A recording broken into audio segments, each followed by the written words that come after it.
Hello everyone, so this is Vibha Parekh and very welcome you all to the channel Campus। आज हम science subject के chapter number 16 light and shadows की बात करेंगे।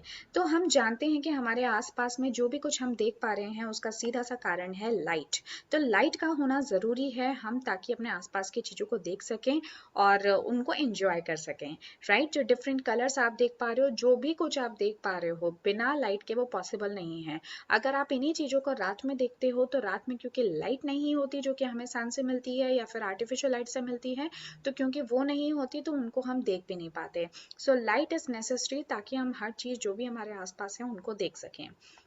इस particular chapter में जो जो टॉपिक्स हम डिस्कस करेंगे वो हैं सोर्सेज ऑफ लाइट। लाइट जो है उसकी एक प्रॉपर्टी को डिस्कस करेंगे जिसमें कि light travels in a straight line. उसके अलावा ट्रांसपेरेंट, ओपेक और ट्रांसलूसेंट ऑब्जेक्ट्स क्या होते हैं और उनको कैसे हम एक दूसरे से डिफरेंशिएट कर सकते हैं। Then how shadows are formed. फिर एंटुम्ब्रा और पेनुम्ब्रास क्या होते हैं और एक्लिप्स क्या चीज़ होती है। तो ये कुछ हमारे छोटे मोटे टॉपिक्स हैं जो कि हमें इस क्लास में डिस्कस करने हैं।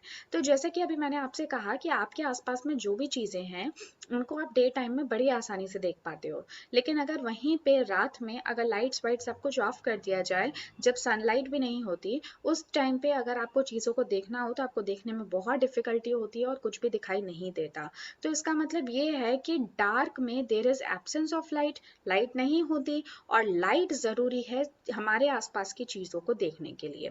तो ये बात तो हमें क्लियर हुई कि अगर हमें अपने आसपास का नज़ारा देखना है सो लाइट इज़ इम्पॉर्टेंट। तो अब लाइट हमें बेसिकली मिलती कहाँ से है, तो सोर्सेज ऑफ लाइट। अगर हम एक नेचुरल सोर्स की बात करें तो सन से बड़ा और कोई सोर्स नहीं है जहाँ से कि हमें लाइट मिलती है। बहुत अमाउंट में, सफिशिएंट अमाउंट में हमें कम से कम अपने पूरे दिन के 10 से 11 घंटे हम कह सकते हैं या फिर 8 से 10 घंटे हम कह सकते हैं कि हमें सनलाइट मिलती है। लेकिन जब सनलाइट नहीं रहती, जब सन सेट हो जाता है या फिर जब सूरज जो है वो ढल जाता है, तो उस टाइम पे भी हमें हमारे आसपास की चीज़ों को देखना होता है। तो उसके लिए हम दीपक, लैंटर्न, लैंटर्न मतलब आप समझ गए होंगे, जो लैंप्स हम यूज़ करते हैं, देन इलेक्ट्रिक बल्ब्स है, CFL है, ट्यूबलाइट्स है, तो इन सब को हम यूज़ कर सकते हैं सन के रिप्लेसमेंट के तौर पे।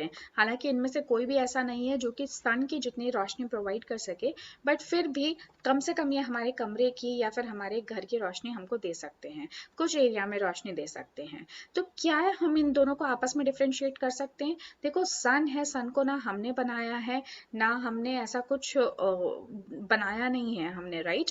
ये जैसा था नेचर में हमें इसी तरह से मिला है। तो ऐसी कोई भी चीज जो कि अपनी खुद की लाइट को एमिट करती है उनको हम ल्यूमिनस ऑब्जेक्ट्स कहते हैं। आई होप आपको समझ में आ गया। और ल्यूमिनस यानी जो कि खुद अपनी लाइट जो है वो बनाए। अब आप कहोगे कि जो मून है वो भी एक ल्यूमिनस ऑब्जेक्ट होना चाहिए। एक्चुअली मून जो है वो एक ल्यूमिनस ऑब्जेक्ट नहीं है। मून हालांकि लाइट देता है, लेकिन ये जो लाइट देता है वो उसकी अपनी खुद की नहीं होती है। ये लाइट उसको मिल रही होती है सन से। वही लाइट जब रिफ्लेक्ट होती है तो वो रिफ्लेक्शन के तौर पर सन से वो फॉल होकर मून पे जाती है और मून से जो लाइट रिफ्लेक्ट होती है वो हमें अर्थ पे दिखाई देती है। तो जो लाइट हमें मून के ऊपर दिख रही है, मून की वजह से दिख रही है, जिसको हम चांदनी कहते हैं, वो एक्चुअली उसकी खुद की लाइट नहीं होती, वो सन की ही रिफ्लेक्टेड लाइट होती है जो कि हमें अर्थ पे नजर आती है। तो इसलिए हम इसको एक ल्यूमिनस ऑब्जेक्ट नहीं कह सकते। हालांकि ये भी एक नेचुरल लाइट है क्योंकि कहीं ना कहीं नेचर से ही ये लाइट हमें मिल रही है, but it is not a luminous object. उसके अलावा कई सारे ऐसे भी सोर्सेज होते हैं जो कि आर्टिफिशियल सोर्स होते हैं और वो अपनी कोई लाइट नहीं निकालते, एमिट नहीं करते। ऐसे ऑब्जेक्ट्स को हम नॉन ल्यूमिनस या फिर नॉन ल्यूमिनस ऑब्जेक्ट्स कहते हैं या फिर हम आर्टिफिशियल सोर्सेस कहेंगे जिनकी अपनी खुद की रोशनी नहीं होती। अब देखो यहाँ पे हमारे पास में कुछ एग्जाम्पल्स हैं, तो आप इनमें से बता सकते हो कि इनमें से कौन नेचुरल सोर्स है और कौन आर्टिफिशियल सोर्स है। देखो अगर हम टॉर्च की बात करें तो टॉर्च एक ऑफकोर्स आर्टिफिशियल सोर्स है जिसके अंदर हमने सर्किट, बल्ब और सब कुछ लगा रखा है, तो एक मैन मेड थिंग है। अगर हम बल्ब की बात करें तो बल्ब भी एक आर्टिफिशियल सोर्स हो जाएगा। सन की अगर हम बात करें तो वो एक नेचुरल सोर्स है। कैंडल की अगर हम बात करें तो वो भी एक आर्टिफिशियल सोर्स ही है ना। उसके अलावा मून की अगर हम बात करें तो देखो मून जो है ना, ये मैंने यहाँ पे गलती से लिख दिया, it is a non luminous. ये है तो नॉन ल्यूमिनस, लेकिन आप इसको क्या कहोगे, एक नेचुरल सोर्स ही कहोगे, है ना। आप इसको एक, इसको मैं रिमूव कर देती हूँ यहाँ से।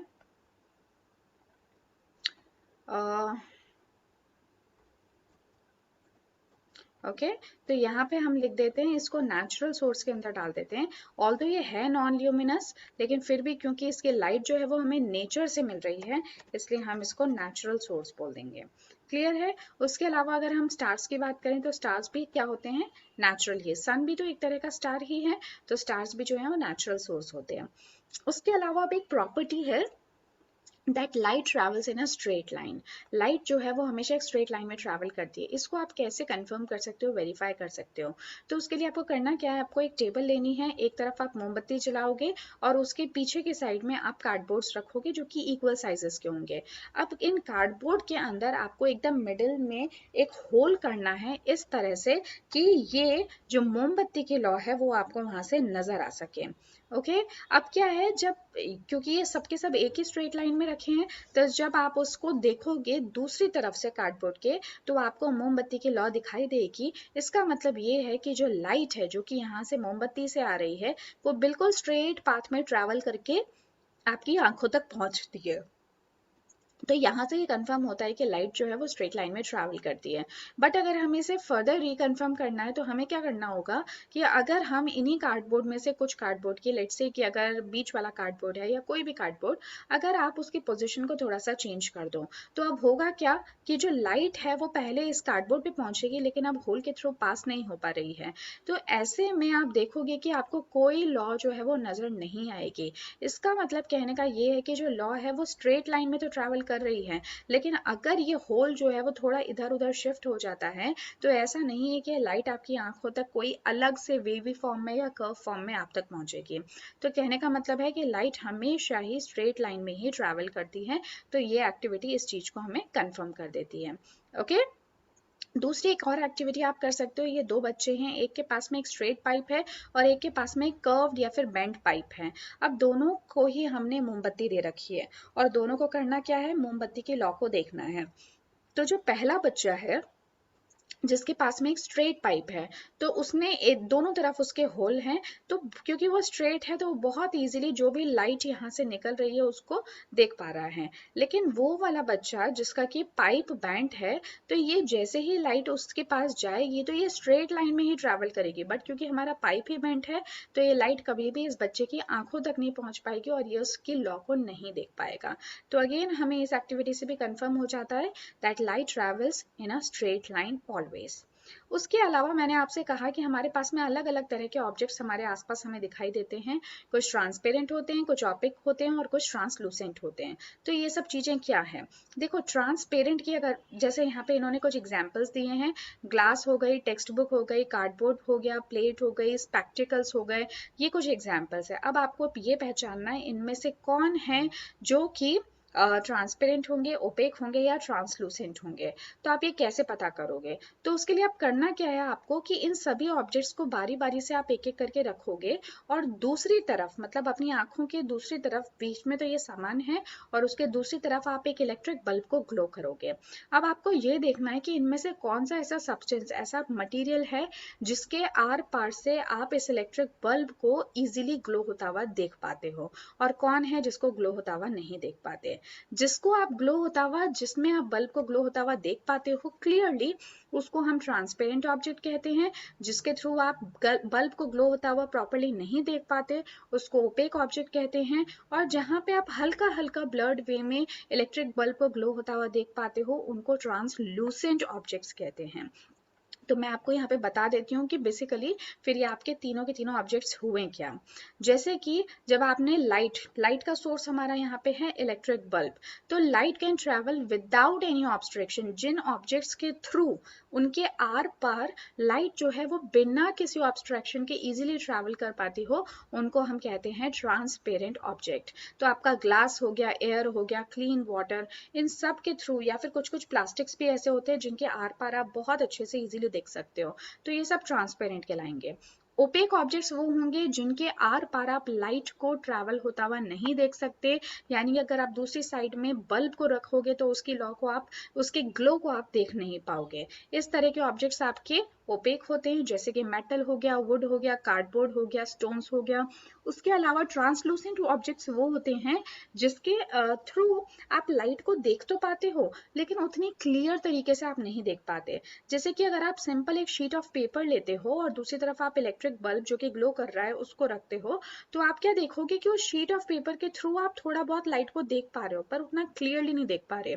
अब आप क्या करो कि इसी शीट ऑफ पेपर के ऊपर आप थोड़ा सा जो घर में हम तेल खाते हैं उसको थोड़ा सा हाथ में लेकर, उंगली पे लेकर उसको पेपर के ऊपर रन करो, तो आप देखोगे कि अब आपका पेपर जो है ना वो थोड़ा और ज़्यादा ट्रांसलूसेंट हो चुका है।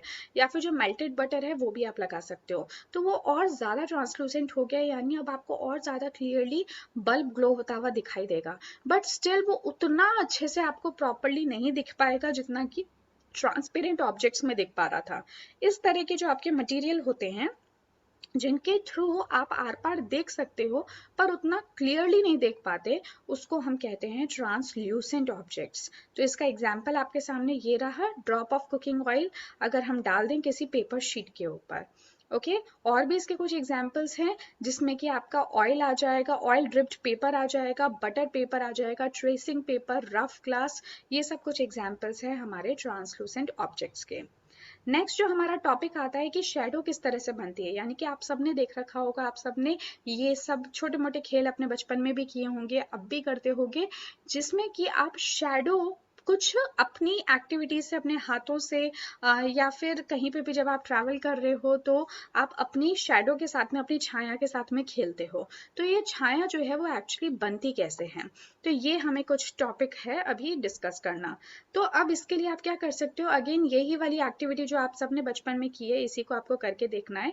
एक तरफ आप क्या करो, एक लाइट को कैंडल करो या फिर एक कैंडल को आप लाइट करो, या फिर आप टॉर्च भी ले सकते हो, कुछ भी, आपको एक लाइट का सोर्स लेना है। कमरा आपका जो है वो बिल्कुल डार्क होना चाहिए, अदरवाइज आप शेडो बनेगी तो सही पर उसको देख नहीं पाओगे। तो एक डार्क रूम के अंदर आपने कैंडल को या टॉर्च को लाइट किया, अब आप अपना हाथ रखो और हाथ दूसरी बिल्कुल ऑपोजिट डायरेक्शन में एक स्क्रीन रखो, तो स्क्रीन के ऊपर जो आपका हाथ है उसकी अलग अलग शेडो बननी स्टार्ट हो जाएगी। ठीक है, तो ये एक्टिविटी जब आप करोगे इससे आपको क्या पता चला कि जो शेडो है वो हमेशा लाइट के ऑपोजिट डायरेक्शन में बनती है। बीच में आपका हाथ होना चाहिए, एक तरफ लाइट का सोर्स होना चाहिए और दूसरी तरफ आपकी स्क्रीन होनी चाहिए जिसके ऊपर शेडो बनेगी। ओके, तो ये एक्टिविटी आप करके देख सकते हो। इसके लिए आप चाहे तो अपनी किसी दोस्त की भी हेल्प ले सकते हो। तो यहाँ पे शीट पे शेडो बनी लेकिन पीछे एक स्क्रीन का होना जरूरी था, अगर स्क्रीन नहीं होती तो शेडो ये आपकी कभी बनती नहीं। किस चीज पे बनेगी, उसके लिए एक बेस चाहिए होता है। और ये जो स्क्रीन है ये हमेशा एक ओपेक ऑब्जेक्ट होना चाहिए, अगर ये स्क्रीन ट्रांसपेरेंट होगी तो भी शेडो वहां पे बनती हुई नहीं दिखाई देगी।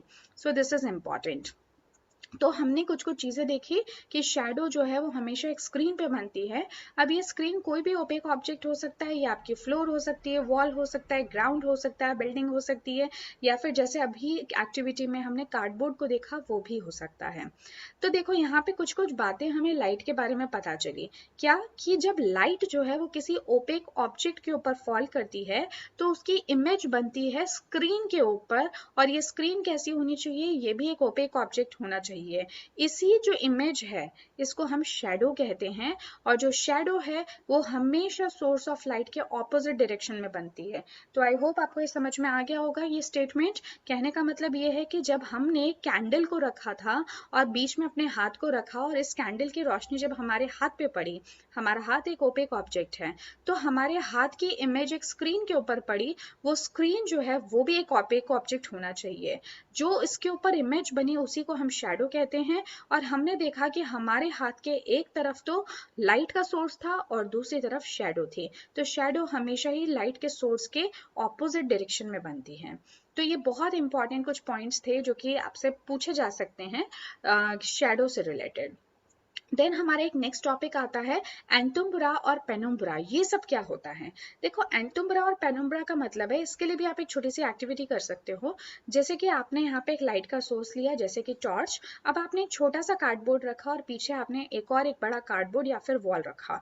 अब आप क्या देखोगे कि जैसे ही आप कार्डबोर्ड के ऊपर रोशनी डालते हो तो हमें पता है उसकी ऑपोजिट डायरेक्शन में उसकी छाया बनेगी। तो यहाँ पे शेडो हमें वॉल के ऊपर बनती हुई दिख गई। अब आप जब इस शैडो को क्लियरली गौर से देखोगे तो आपको पता चलेगा कि इसके अंदर एक पोर्शन तो बहुत डार्क है और उसके बिल्कुल पेरीफेरी पे एक ऐसा भी शैडो है जो कि थोड़ा पहले से लाइट है। तो ये जो डार्कर शैडो होता है इसको हम कहते हैं पेनुम्ब्रा, और जो ये आपका लाइटर जो डार्कर शैडो होता है उसको हम कहते हैं एंटुम्ब्रा, और जो लाइटर शैडो होता है उसको हम कहते हैं पेनुम्ब्रा। ओके, तो ये आप देख सकते हो, जो डार्क शेडो है उसको एंटुम्ब्रा कहते हैं, और जो लाइटर शेडो है जो कि उसके भी पेरीफेरी पे होता है उसको हम पेनुम्ब्रा कहते हैं। बिल्कुल यही एक्टिविटी आप एक बॉल के साथ में भी करके देख सकते हो। तो बॉल की एक इमेज बनेगी, तो जो आपकी डार्कर शेडो है जो वॉल पे बन रही है बॉल की, उसको एंटुम्ब्रा, और जो उससे लाइटर शेडो है जो कि पेरीफेरी पर है शेडो की, उसको हम पेनुम्ब्रा कहेंगे। आई होप आपको इतना पॉइंट क्लियर है। अब अगर इतनी बातें आपको समझ में आ गई है तो आपके लिए एक्लिप्स समझना अब और ज्यादा आसान हो जाएगा।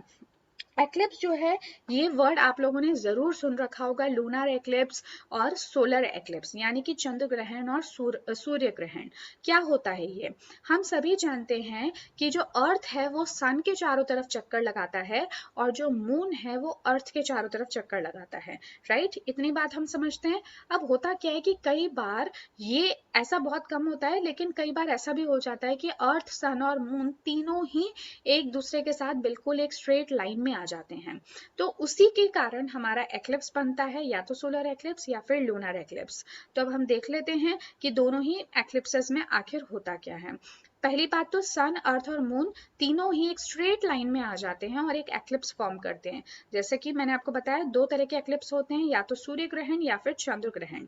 सबसे पहले हम बात कर लेते हैं सोलर एक्लिप्स की। सोलर एक्लिप्स में आप ध्यान रखोगे, हमें जो भी कुछ देखना है वो अर्थ को रेफरेंस मानते हुए देखना है, क्योंकि हम अर्थ पर रहते हैं। तो जब आपको सूरज का कुछ पोर्शन ना दिखाई दे तब हम उसको कहेंगे सोलर एक्लिप्स। अब ऐसा कब पॉसिबल है? जब आपके अर्थ और सन के बीच में चांद आ जाए। तो चांद क्या करेगा कि सूरज का कुछ पोर्शन जो है उसको ढक देगा, और हम कुछ पोर्शन को अर्थ के ऊपर सन के नहीं देख पाएंगे। तो इसको हम कहते हैं solar eclipse. So this is important, आप ध्यान रखोगे कि जब मून, सन और अर्थ के बीच में आ जाए तब सोलर एक्लिप्स होता है। अब आपको एक और एक चीज ध्यान रखनी है कि यहाँ पे जो शेडो है, क्योंकि ऑफ कोर्स अब सोर्स ऑफ लाइट हमारा सन हो गया, बीच में ये एक ओपेक ऑब्जेक्ट हो गया, और अर्थ हमारा स्क्रीन की तरह काम करेगा। तो होगा क्या कि जो सन की जो रोशनी है वो पड़ेगी इस पे मून के ऊपर, और मून की शेडो पड़ेगी अर्थ के ऊपर। तो इस वजह से हमें कुछ दिखेगा ऐसा कि हमें सन पूरी तरह क्लियरली नहीं दिख पाएगा। सन जो है वो सिर्फ हमें एक रिंग की फॉर्म में, जो कि शेडो के चारों तरफ है, उसमें दिखाई देगा। इसी को हम कहते हैं डिस्क ऑफ सन। तो आप यहाँ पे देख पा रहे होंगे कि some part of the earth gets covered by the entumbra। जो शेडो बन रही है मून की किसके ऊपर? अर्थ के सरफेस के ऊपर। तो उसमें एक पोर्शन एंटुम्ब्रा होगा और दूसरा पोर्शन पेनुम्ब्रा होगा। एंटुम्ब्रा वो पोर्शन होता है जहां पर की शेडो बहुत ज्यादा डार्क होती है। तो अर्थ का वो सरफेस जहां पे कि शेडो बहुत ज्यादा डार्क है, उस जगह पर आप देखोगे कि कंप्लीट सोलर एक्लिप्स होता है। जबकि पेनुम्ब्रा वो जगह होती है जो कि इतना ज़्यादा डार्क पोर्शन नहीं होता शेडो का। तो अर्थ का वो सरफेस जहाँ पे शेडो उतनी डार्क नहीं है, तो वहां पे आप देखोगे कि पार्शियल या फिर फ्रैक्शनल सोलर एक्लिप्स होगा। इसलिए आप लोगों ने कई बार देखा होगा कि जब सूर्य ग्रहण होता है, न्यूज चैनल्स में आपने देखा होगा कि कई जगह पे कहा जाता है कि वहां पर कंप्लीट सोलर एक्लिप्स देखा गया है, बहुत अच्छी तरह सोलर एक्लिप्स दिखा है, जबकि कुछ दूसरी जगहों पे सोलर एक्लिप्स उतना प्रॉपरली नहीं दिखा है। तो उसका रीजन होता है fractional solar eclipse and complete solar eclipse, जो कि बनता है पेनुम्ब्रा और एंटुम्ब्रा की वजह से।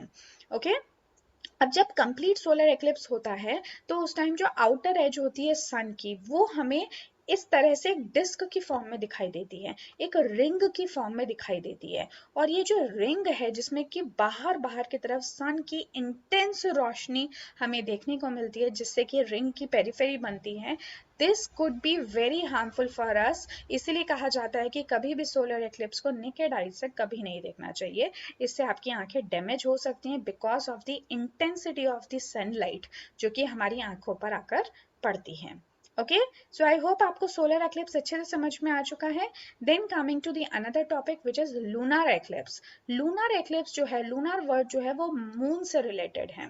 अब जब आपका मून एक्लिप्स्ड हो जाए, मून ही आपका छिप जाए, तो उसको हम क्या कहेंगे, लूनर एक्लिप्स। अगेन आपको सर्फ अपना रेफरेंस हमेशा अर्थ ही मान के चलना है।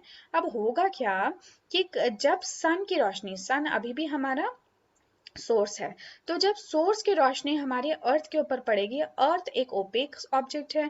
अब क्या हुआ, इसकी रोशनी जब मून के ऊपर पड़ी, मतलब इसकी शैडो, जब सन की रोशनी अर्थ पर पड़ी तो अर्थ की शैडो मून पर पड़ी, तो मून जो है वो हमें दिखना बंद हो जाता है, क्योंकि मून की अपनी खुद की तो कोई लाइट होती नहीं है, ये शुरुआत में ही हमने पढ़ा था। अब क्योंकि सन की रोशनी भी मून तक नहीं पहुंच पा रही, तो हमें मून ही दिखना बंद हो जाएगा। इस वजह से हम इसको कह रहे हैं लूनर एक्लिप्स। तो लूनर एक्लिप्स के अंदर सन और मून के बीच में आपका अर्थ आ जाता है।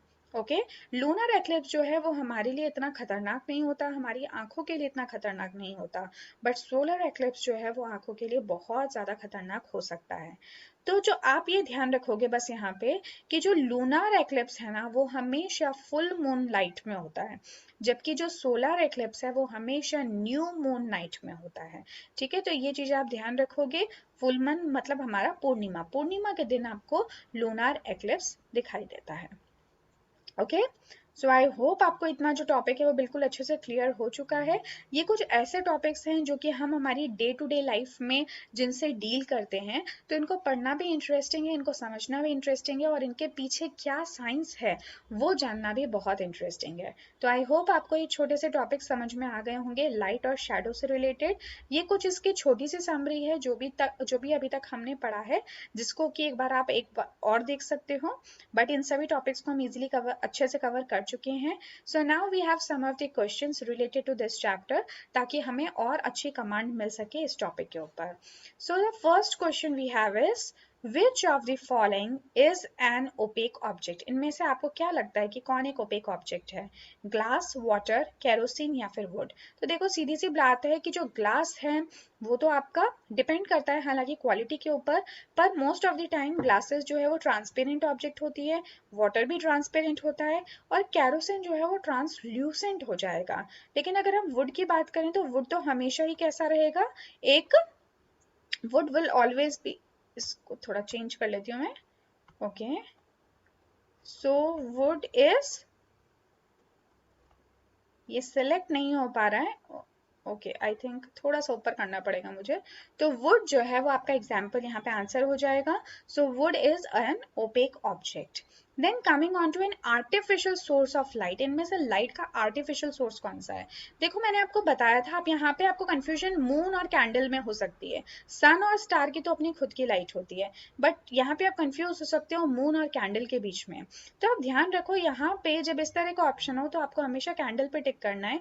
रीजन बीइंग कि भले ही मून जो है वो नॉन ल्यूमिनस होता है, उसकी अपनी खुद की लाइट नहीं होती है, बट नेचर में वो जो हमें मिल रहा है वो एक लाइट की फॉर्म में ही मिल रहा है, राइट? तो ये एक नेचुरल सोर्स तो है, लेकिन आप इसको आर्टिफिशियल सोर्स तो कंसिडर, नेचर से ही मिल रहा है ना हमें, हमने तो वहां पे ह्यूमन बीइंग ने तो जाकर कोई मून के अंदर लाइट डाली नहीं है, या फिर हमने तो सन को कहा नहीं है कि वो मून पे अपनी लाइट को, मून पे अपनी लाइट को डाले और जो हमारे पास में रिफ्लेक्ट होकर आए।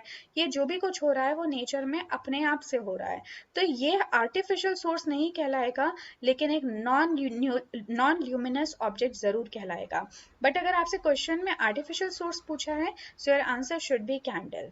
ओके, देन अगर हम लूनर एक्लिप्स की बात करें तो वो कब होता है? न्यू मून नाइट में या फुल मून नाइट में या फर्स्ट डे ऑफ मंथ में या सेकेंड डे ऑफ मंथ में? तो अभी मैंने आपको बताया था कि लूनर एक्लिप्स हमेशा फुल मून नाइट में होता है। Then which of the following is required for the formation of shadows? Shadow के बनने के लिए इनमें से क्या जरूरी है? एक लाइट का सोर्स जरूरी है, एक ओपेक ऑब्जेक्ट जरूरी है, और एक स्क्रीन जो कि खुद भी ओपेक हो वो जरूरी है। तो कहने का मतलब है कि सब कुछ जरूरी है ताकि शैडो बन सके। Then we have some of the fill in the blanks questions. तो पहला है लाइट ट्रैवल से ना, किस तरह से लाइट ट्रैवल होती है? तो हम जानते हैं लाइट हमेशा एक स्ट्रेट लाइन में ट्रैवल होती है। We can only see in the of light. तो अगर लाइट प्रेजेंट होगी तो ही हम अपने आसपास की चीजों को देख सकते हैं। So we can only see in the presence of light. Lantern की अगर हम बात करें, इस लैंटर्न आपका लैंप ही हो गया। So is a dash source of light. तो लैंटर्न तो क्या है? क्या नेचुरल सोर्स है? नहीं, ये तो एक आर्टिफिशियल सोर्स होता है। So it is an artificial source of light. Objects through which we can not see, जिनके आर पार हम नहीं देख सकते, उनको हम ओपेक ऑब्जेक्ट्स कहते हैं। सो आई होप ये सिंपल से कुछ fill in the blank questions थे, ये आपको समझ में आ गए होंगे। इसके अलावा यहाँ पे कुछ शॉर्ट आंसर टाइप क्वेश्चंस हैं, कुछ लॉन्ग आंसर टाइप क्वेश्चंस हैं, और कुछ प्रैक्टिकल बेस्ड वर्क है। तो आई होप कि आप इनको खुद से परफॉर्म करोगे, एक बार ट्राई करोगे इनको करने की। हालांकि इन सभी क्वेश्चंस को हम यहाँ पे डिस्कस कर चुके हैं इस चैप्टर के अंदर बहुत डिटेल में। बस इन्हीं चीजों को समझ के और रिलेट करके आपको अपने आंसर्स पुट डाउन करने हैं। Okay, so with this I would like to end this session. I hope आपको ये क्लास मज़ेदार लगी होगी, पसंद आई होगी, और कुछ नया आज आप लोगों ने सीखा होगा। अगर आपको ये सभी क्लासेस हेल्पफुल लग रही हैं तो आप मेरे लिए बस इतना कर सकते हैं कि इन लेक्चर्स को ज़्यादा से ज़्यादा अपने दोस्तों के साथ में या उन सभी के साथ में जिनको इनकी ज़रूरत है उनके साथ शेयर करें। क्लास 6 के स्टूडेंट्स के साथ शेयर करें, या फिर उन सभी स्टूडेंट्स के साथ शेयर करें जो कि किसी कॉम्पिटिटिव एग्जाम में साइंस सब्जेक्ट को, जनरल साइंस को एज अ सब्जेक्ट लिए हुए हैं। So there it will be very helpful for them.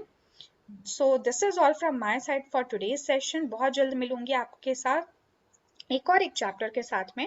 Till then, take care of yourself and goodbye.